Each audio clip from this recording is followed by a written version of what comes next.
My writing routine, that's a great question. Do I confess? Certainly. The first thing you do is you turn the computer on and play a few hands of solitaire.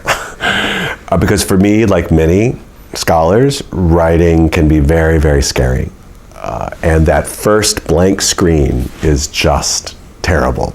So this is one reason we love being in the archive. We love reading another book. We love finding another source. These are all good distractions from the actual fear of writing.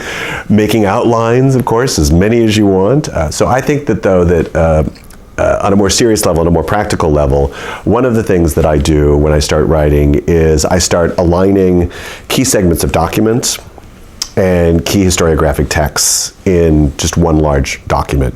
So it's not necessarily organized in terms of the concept of the paper. It's just getting those key, what I think are the key sources and secondary and primary sources on the paper.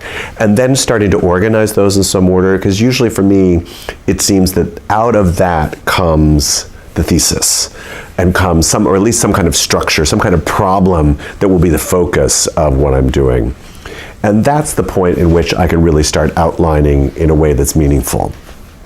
And from the outline, I often start with a particular document or particular work of art or architecture and build out from that. That's often an easier way in.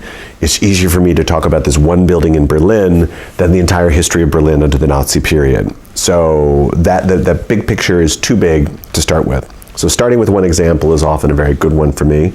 But after I've done that 2 or 3 times, usually the frame of the argument is clear to me. The complexity of the argument is becoming clearer to me, and so then I can kind of write the whole thing.